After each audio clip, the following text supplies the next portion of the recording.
السلام علیکم، میں ہوں انیلا اور اس وقت آپ موجود ہیں میرے یوٹیوب چینل انیلاز ناول پر۔ کیسے ہیں آپ سب؟ امید کرتی ہوں خیریت سے ہوں گے اور اپنا بہت زیادہ خیال رکھ رہے ہوں گے۔ تو جناب، آج میں حاضر ہوں ارتکاب جرم کے کیس نمبر 86 کے ساتھ۔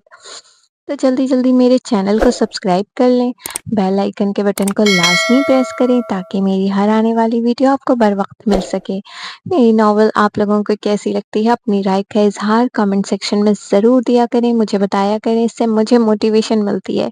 پلیز میرے چینل کو سپورٹ کریں کیونکہ مجھے آپ لوگوں کی سپورٹ کی بہت زیادہ ضرورت ہے۔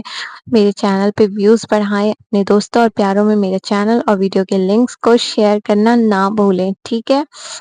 تو زیادہ ٹائم ضائع کیے بغیر چلتے ہیں اپنی ناول کی طرف۔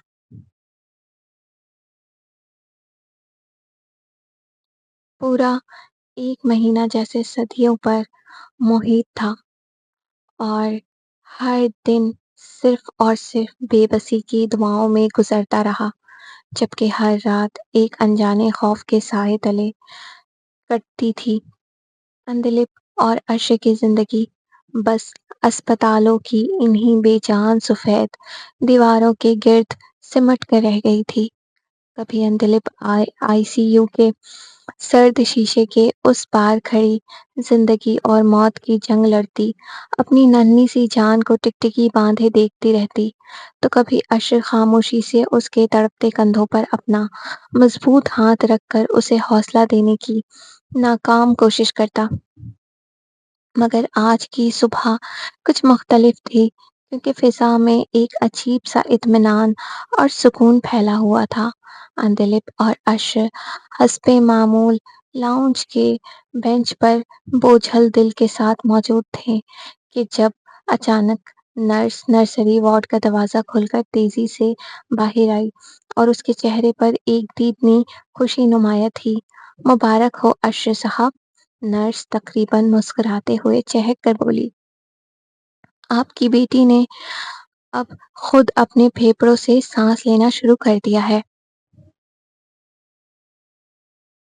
یہ ہوشربا مستہ سنتے ہی اندلپ کی سن آنکھیں حیرت سے پھیل گئیں۔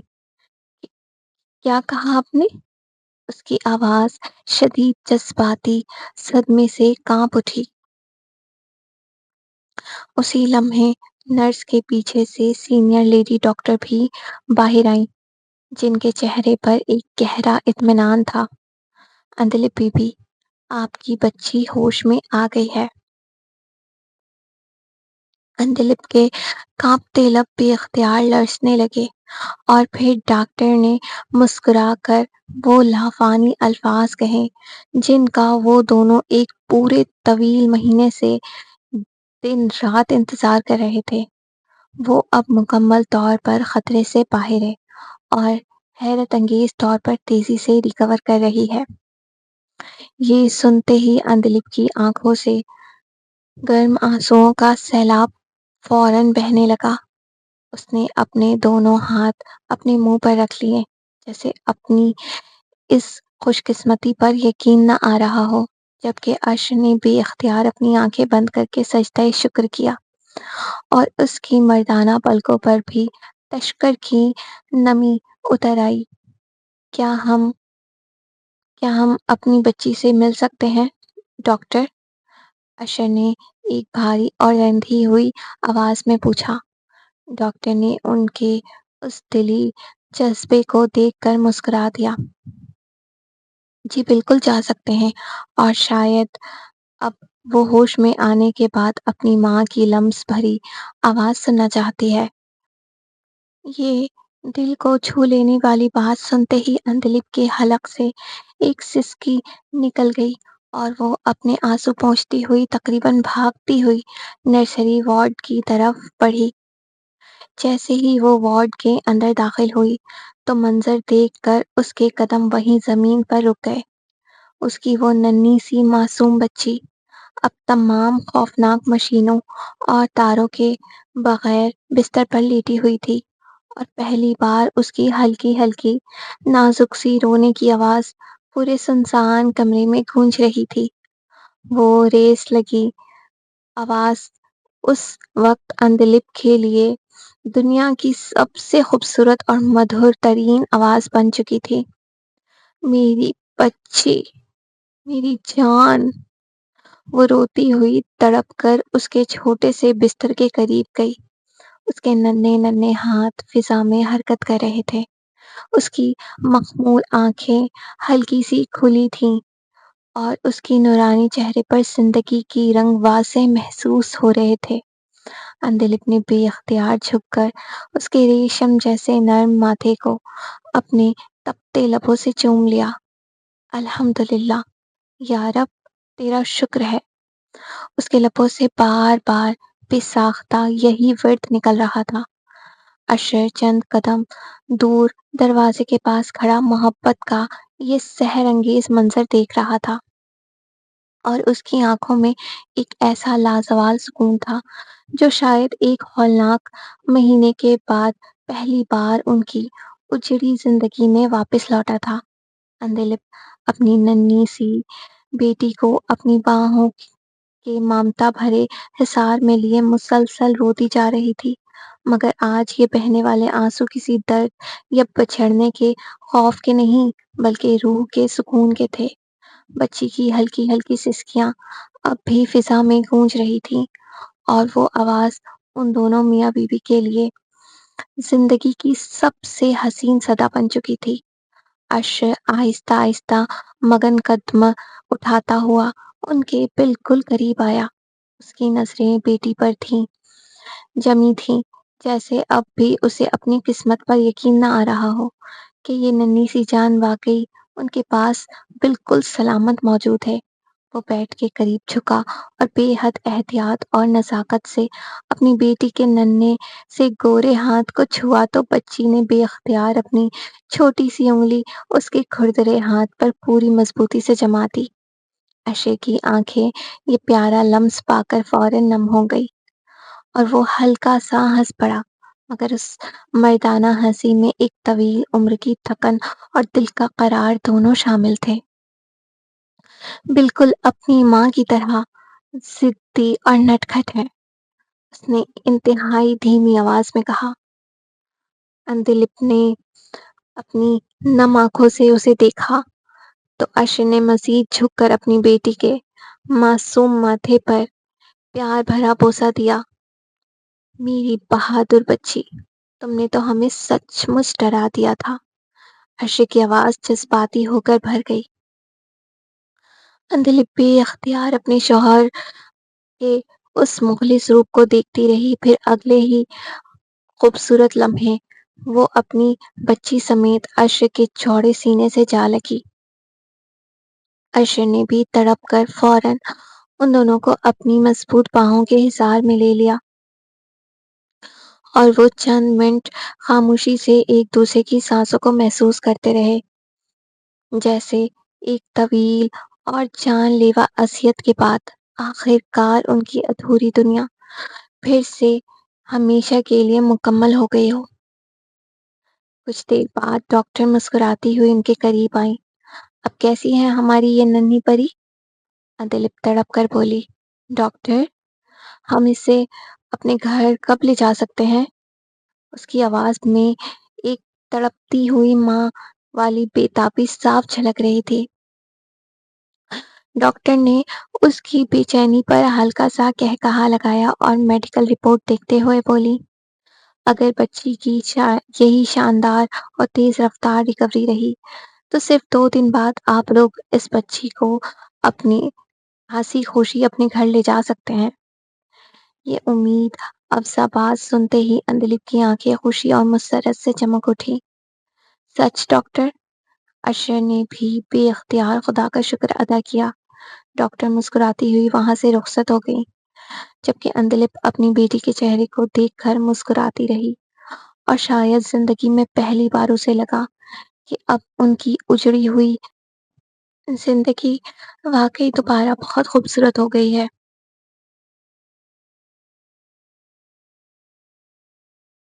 سمارا اپنے کمرے میں بیڈ پر بیٹھی نہایت اطمینان سے کپڑے استری کر کے ترتیب دے رہی تھی کہ جب عاطف ایک دم تیزی سے کمرے کے اندر داخل ہوا اور اس کے خوبصورت چہرے پر آج کئی اداس دنوں کے بعد ایک بے فکری اور فاتحانہ مسکراہٹ رقص کر رہی تھی۔ سمارا، اس نے والہانہ انداز میں خوشی سے اسے آواز دی۔ سمارا فوراً چونک کر اس کی طرف متوجہ ہوئی۔ کیا ہوا عاطف؟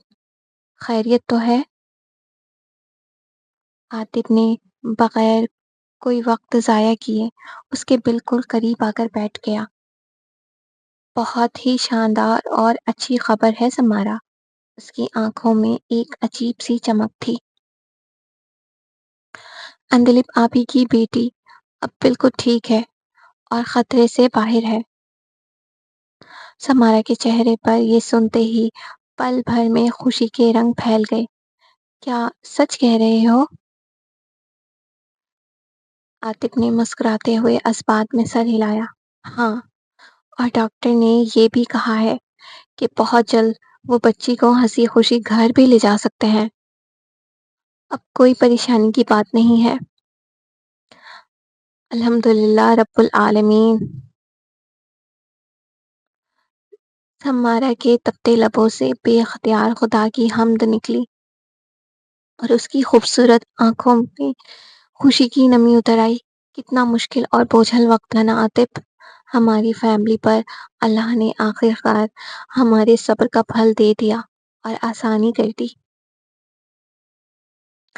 عاطف چند لمحے سحر زدہ ہو کر خاموشی سے اس معصوم اور چمکتے چہرے کو دیکھتا رہا۔ پھر اس کے لبوں پر ایک انتہائی شرارتی مسکراہٹ ابھری۔ وہ بیڈ پر رینگتا ہوا اس کے مزید قریب ہوا اور اس کا وہ گورا ہاتھ جو کپڑوں پر تھا اسے اپنے گرم ہاتھوں کی گرفت میں لے کر تھام لیا۔ ویسے سمارا، اس نے اپنی آواز کو مدھم اور خمار آلود کرتے ہوئے کہا۔ سمارا نے الجھن اور سوالیہ نظروں سے اس کی آنکھوں میں دیکھا۔ جی، ویسے کیا؟ عاطف نے محبت اور حق کے ساتھ اس کا ہاتھ تھوڑا اور کھینچ لیا۔ تم مجھے یہ اتنا پیارا گفٹ کب دو گی؟ سمارا اس کے اس اچانک بدلے انداز کو فوراً سمجھ نہ سکی اور سادگی سے بولی، کون سا گفٹ عاطف؟ تمہیں کیا چاہیے؟ عاطف اس کی اس معصومیت پر ہلکا سا ہنسا اور اس کے چہرے کے بالکل مزید قریب جھک گیا۔ مجھے بھی بالکل تمہاری جیسی ایک پیاری سی کیوٹ گڑیا جیسی بیٹی چاہیے۔ عاطف کی بے باک باتیں سنتے ہی سمارا کا پورا گورا چہرہ شرم و حیا کی شدت سے سرخ ٹماٹر کی طرح ہو گیا اور اس کا دل سینے میں دھک دھک کرنے لگا۔ عاطف وہ پوری طرح شرما کر فوراً اپنی نظر جھکا گئی اور اپنے ہاتھ کو اس کی گرفت سے چھڑانے کی ناکام کوششیں کرنے لگی۔ عاطف اس کی اس دلکش روپ پر مائل ہو کر اس کے وجود کے بالکل قریب ہوا۔ میں سچ کہہ رہا ہوں سمارا، اس نے بے پناہ محبت اور والہانہ پن سے اس کے کان کے قریب سرگوشی کی۔ مجھے بالکل تمہاری ہی جیسی لڑکی چاہیے جس کی بڑی بڑی جادوئی آنکھیں ہوں اور جو بالکل تمہاری طرح ضدی اور نخرے باز ہو۔ سمارا نے حیا کے مارے اپنے دانتوں تلے اپنا نچلا لب دبایا اور فوراً عاطف کے چوڑے بازو پر ایک ہلکی سی محبت بھری چپت لگائی۔ تم نا بس ہر وقت شروع ہو جاتے ہو، کوئی آ جائے گا۔ عاطف کھلکھلا کر ہنس پڑا اور اس کا دوسرا ہاتھ اس کی کمر کے گرد پھیل گیا۔ تو کیا میں نے اپنی بیوی سے کوئی غلط بات کہہ دی؟ سمارا اب بھی اپنے شرمائے ہوئے سرخ چہرے کے ساتھ اپنے شوہر کے سینے سے لگی مسکرا رہی تھی، جبکہ عاطف اس کے بالوں کی خوشبو کو اپنے اندر اتارتا ہوا یہی سوچ رہا تھا کہ شاید سچی محبت کی اصل خوبصورتی اور معجزہ یہی ہوتا ہے، جہاں زندگی کے بڑے بڑے دکھوں اور طوفانوں کے بعد بھی انسان ایک دوسرے کی باہوں میں دوبارہ مسکرانا اور جینا سیکھ لیتا ہے، اور ان کی یہ رات ان کے اس نئے سفر کی ایک دلکش شروعات بن چکی تھی۔ آج کے ایپیسوڈ کا اختتام ہوا۔ آپ لوگوں کو ایپیسوڈ کیسی لگی؟ اپنی رائے کا اظہار کمنٹ سیکشن میں ضرور دیجیے گا۔ یہ ناول ختم ہونے والی ہے، صرف اور صرف اس کے 4 ایپیسوڈ رہتے ہیں، تو اب جو ہے نا میں نیو ناول اسٹارٹ کروں گی۔ تو آپ لوگ بتائیں کہ آپ لوگوں نے کون سا ناول جو ہے نا چاہیے، مطلب یہ بھی تو بتا دینا۔ مطلب میرے پاس 2 ناول ہیں، بے زباں عشق اور اچھا ناگولی بھی ہے، وہ تقریباً کمپلیٹ تو نہیں ہوا ہے لیکن وہ اپلوڈ بھی ہے، تو اس میں کچھ ایپیسوڈ ہیں، وہ اگر چاہیے تو وہ بتائیں۔ اور پرواز جس کا میں نے پرومو اور بے زباں عشق کا پرومو میں نے سینڈ کیا ہوا ہے آپ لوگوں کو، تو آپ لوگ بتائیں آپ لوگوں کو کون سا ناول چاہیے، وہی ناول میں اپلوڈ کروں گی، ٹھیک ہے؟ لیکن مجھے ویوز اچھے چاہیے، ٹھیک ہے نا؟ آپ لوگوں نے ویوز بڑھانے ہیں، ویوز بڑھائیں اور مجھے سپورٹ کریں، میرے چینل کو سپورٹ کریں، میرے چینل اور ویڈیو کے لنکس کو اپنے دوستوں پیاروں میں شیئر کریں۔ اپنا خیال رکھیے گا۔ اللہ حافظ۔